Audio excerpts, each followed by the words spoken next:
नमस्कार दोस्तों, स्वागत है आपका उल्फ ऑफ दलाल स्ट्रीट में। आज हम बहुत ही आसान भाषा में समझेंगे कि शेयर मार्केट में शेयर्स का लेन देन कैसे होता है।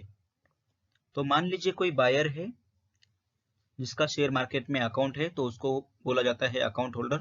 तो उसको कोई शेयर को बाय करना है तो वो क्या करेगा, जाएगा अपने ब्रोकर के पास। मान लीजिए वो शेयर ब्रोकर है पूना में, ठीक है।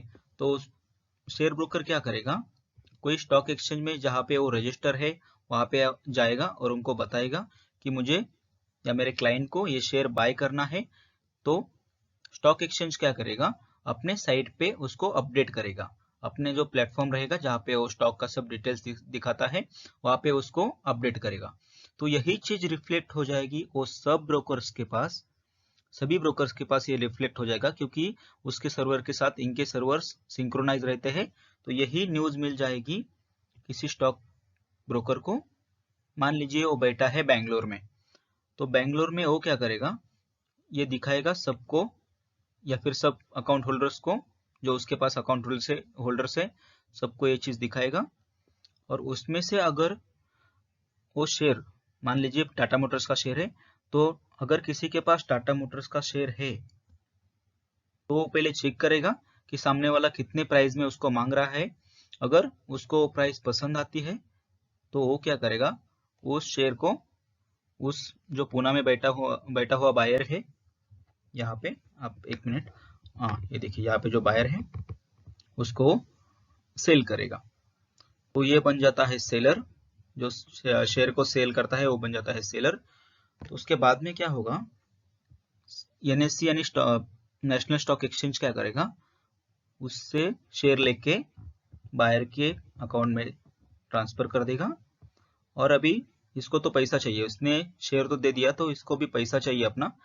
तो ये एनएससी की जिम्मेदारी है कि इससे पैसा लेके सेलर को सेंड कर दिया जाए। तो इस तरीके से शेयर्स का बाइंग एंड सेलिंग होता है। बहुत ही सिंपल तरीके से मैंने आपको समझाया है, कोई कॉम्प्लिकेशन मत कीजिए ये समझने में। चाहिए तो इसका आप स्क्रीनशॉट लेके रख सकते हो। और ये सब जो NSC BSC broker buyer seller ये सब जो काम करते हैं मार्केट में, उन सबको ऑब्जर्व करने के लिए गवर्नमेंट की कोई ऑर्गेनाइजेशन काम करती है, इनको रेगुलेट करती है। उसके कुछ टर्म्स एंड कंडीशन पे ही ये सब लोग काम कर सकते हैं। उसको बोला जाता है सेबी। सेबी यानी securities and exchange board of India. ये गवर्नमेंट की ऑर्गेनाइजेशन है, ये सबके ऊपर नजर रखती है। ये बोलती है कि भाई कायदे में रहोगे तो फायदे में रहोगे। तो ये नजर रखती है एनएससी और बीएससी के साथ, बीएससी के ऊपर। उसके बाद में ब्रोकर, ताकि ब्रोकर कोई फ्रॉड ना करे, या फिर ब्रोकर बायर को ना बिना बताए उसके अकाउंट में कोई हेर फेर ना करे, या फिर कोई कंपनी जो गलत डेटा बायर्स को नहीं दिखाए।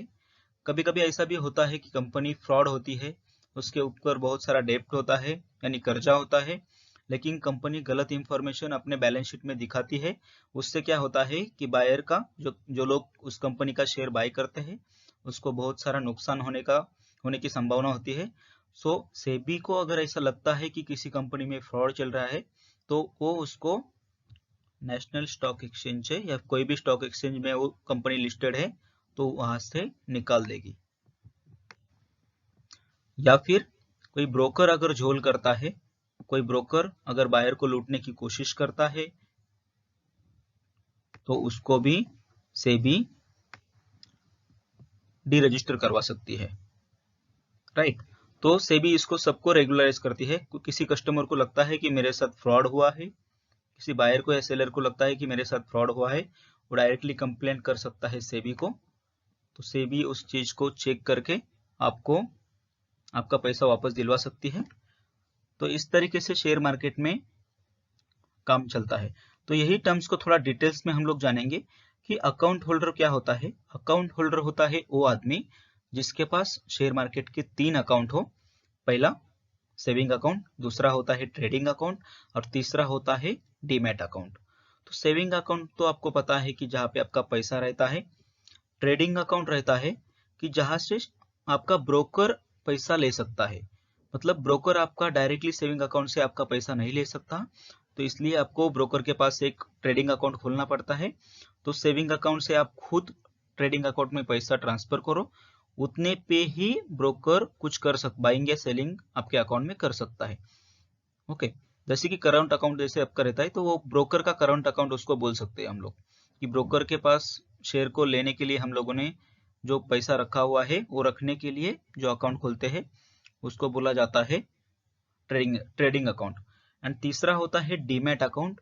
तो डीमैट अकाउंट क्या होता है, जैसे कि अपने सेविंग अकाउंट में पैसे रहते हैं, हम बोल सकते हैं कि 1000 रुपए 2000 रुपए जो रुपीज में रहता है, जो पैसे रहते हैं सेविंग अकाउंट में, उसी तरह डीमैट अकाउंट में पैसे नहीं रहते, डीमैट अकाउंट में रहते हैं नंबर ऑफ शेयर्स। तो उसमें बस वही सेव होता है नंबर ऑफ शेयर्स, इसलिए उसको बोला जाता है डिमेटेरियलाइज अकाउंट यानी डीमैट अकाउंट। फाइन, तो आगे बात करते हैं बायर की। बायर तो आप सब जानते हो, जो कोई शेयर को बाय करना चाहता है उसको हम बायर बोलते हैं। तो और एक और चीज है ब्रोकर। तो ब्रोकर कौन रहता है, अभी आप इंडिया में देखोगे तो बहुत सारे कंपनीज भी ब्रोकर है, जैसे कि Kotak bank, ICICI bank, HDFC bank. उसके बाद में बहुत सारे बैंक्स है जो ब्रोकिंग का काम करती है। कुछ प्राइवेट ब्रोकर्स भी है जिनका नाम है इंडिया में बहुत फेमस है, जो एंजल ब्रोकिंग है, शेर खान है, या फिर मोतीलाल ओसवाल है, ये नाम आपने सुना होगा, या फिर जीरोदा भी सुना होगा आपने कभी। तो ऐसे ब्रोकर है जिनके पास आप शेयर मार्केट का अकाउंट खोल सकते हो, और ये सब रजिस्टर होते हैं स्टॉक एक्सचेंज के पास। फाइन, और स्टॉक एक्सचेंज उन्हीं कंपनी का शेयर लोगों को दे सकते हैं जो कंपनी उसके अंडर रजिस्टर्ड है। तो एक्सचेंज के भी कुछ रूल्स होते हैं, उनमें अगर कोई कंपनी फिट बैठती है तो उनको ही वो रजिस्टर करती है। और रजिस्ट्रेशन का काम कब होता है, मैं पिछले वीडियो में बताया था कि आईपीओ जैसे लॉन्च होता है, जैसे ही आईपीओ लॉन्च हो गया और मार्केट में खुल गया, तो वो कंपनी वो एक्सचेंज के पास रजिस्टर हो जाती है। तो इस तरह से शेयर मार्केट में शेयर का लेन देन चलता है, बहुत ही आसान तरीका है, उसको कोई कॉम्प्लिकेशन मत कीजिए। Fine, thank you for watching. इसके बाद में हम लोग देखेंगे स्टॉक मार्केट के इंडेक्सेस। इसको डिटेल्स में हम लोग नेक्स्ट वीडियोस में देखेंगे, अभी बस आपको ओवरव्यू देता हूं कि सेंसेक्स, हम आपने सुना होगा न्यूज में बहुत बार कि सेंसेक्स बढ़ गया, सेंसेक्स कम हो गया। तो सेंसेक्स क्या होता है, बॉम्बे स्टॉक एक्सचेंज का जो इंडेक्स है उसको बोला जाता है सेंसेक्स। बॉम्बे स्टॉक एक्सचेंज के अंडर जो कोई कंपनी लिस्टेड है, उसमें जो कोई उतार चढ़ाव होता है उसके ऊपर सेंसेक्स अप या डाउन होता है। वही सेम चीज है नेशनल स्टॉक एक्सचेंज के बारे में।